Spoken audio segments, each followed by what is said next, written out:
Okay, have you ever looked at two TVs on a shelf, one made at home and one overseas, and wondered why the prices are so different? Well, what you're seeing is the front line of a huge economic tug of war. It's globalization versus protectionism, and believe me, it's a battle that hits you right in the wall. So let's just get right to the heart of it. Here's the big question. Should a country put up walls to protect its own companies, even if it makes everything, from your phone to your food, more expensive for all of us? That is the fundamental trade-off we're going to unpack right now. And to really wrap our heads around this, we need a real-world story. So let's jump in a time machine and go back to the early 1990s. Laptops were the next big thing, and a huge fight was starting over one tiny but absolutely critical component: the flat screen. So picture this. The American flat screen industry, which was pretty small at the time, was getting hammered. They claimed that Japanese companies were dumping screens, basically selling them for less than they even cost to make, just to drive the US guys out of business. So what did they do? They went to Washington and asked for help. Okay, so when a government decides to protect an industry, how do they actually do it? It's not like they build a literal wall. Nope. They have a special set of economic tools designed specifically to make foreign goods more expensive and less appealing. Let's break down the big three. First up, we've got the most famous tool in the box, the tariff. A tariff is just a fancy word for a tax on stuff that comes into the country. You slap a tariff on a Japanese TV, and suddenly the price on the shelf goes up. It's a simple way to make the American-made TV look like a better deal. All right, next up, import quotas. Now, this isn't a tax, it's a hard limit. A government can just say, that's it, we're only allowing 1 million cars to be imported from Japan this year, period. It's a direct chokehold on the supply of foreign goods. And then you get to the really sneaky stuff, non-tariff barriers. This is death by 1,000 cuts. It can be anything from super complex safety regulations to just mountains of bureaucratic paperwork that make it so painful and expensive to import something that companies just give up. So it's pretty clear that these tools can help the industry that's being protected. But who's actually footing the bill for all of this? To see that clearly, let's step away from flat screens for a second and talk about something a little sweeter: sugar. I mean, just look at this. Before any trade happens, sugar in Brazil is literally half the price of sugar in the United States. That massive gap creates an obvious opportunity, right? Buy it cheap in Brazil, sell it for a lot more in the US. Now, if you just let the market do its thing, that price would naturally meet somewhere in the middle, say around 16 cents. And you can see the two sides of the coin right there. American shoppers win, big time. They get way cheaper sugar. But American sugar farmers, they're now in a world of hurt, having to compete with that much lower price. Protectionism is all about keeping that from happening. I absolutely love this quote. It's from more than 100 years ago, but it just cuts right through all the noise.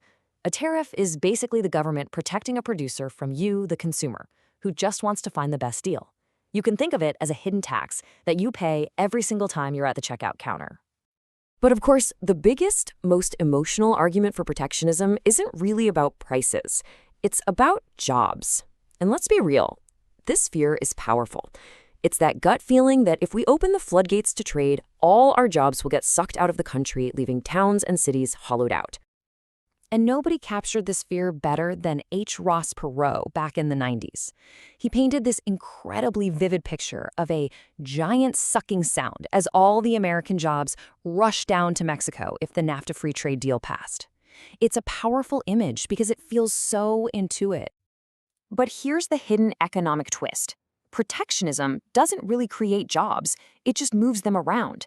See, when you're forced to pay more for a protected car or t-shirt, you have less money left over to spend on other things, like going out to eat or buying a new phone.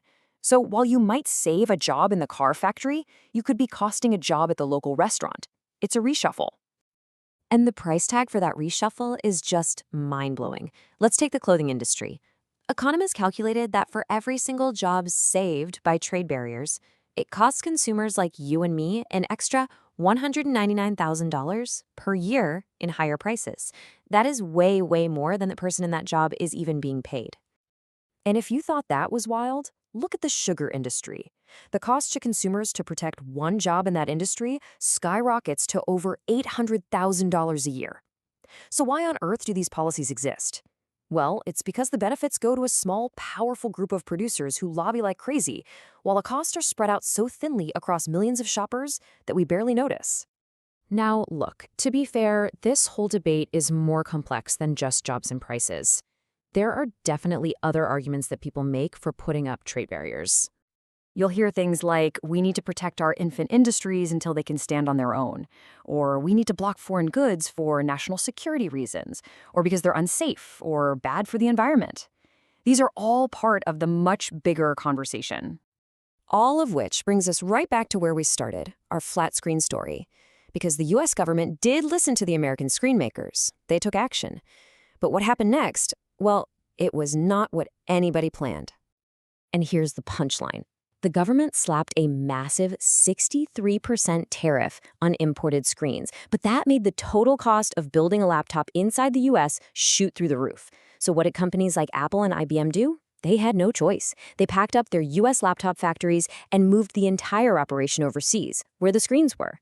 In a truly ironic twist, the very policy designed to save American manufacturing jobs ended up shipping them abroad. This whole story really leads to a powerful analogy. It's useful to think of foreign trade as a type of technology. Just like a new machine or software, it lets us produce things more efficiently. And just like a new machine, it causes disruption. Some old ways of doing things and the jobs that go with them become obsolete. The weird thing is, we usually call technological disruption progress. But when the disruption comes from trade, we tend to see it as a threat. So, I want to leave you with this final question. If trade really is like a powerful new technology that makes us all better off in the long run, does it make any sense to try and block it? Or should our real goal be to get smarter about managing the disruption it causes? Helping the people and communities that get hurt by the change so that we can all enjoy the massive benefits it brings.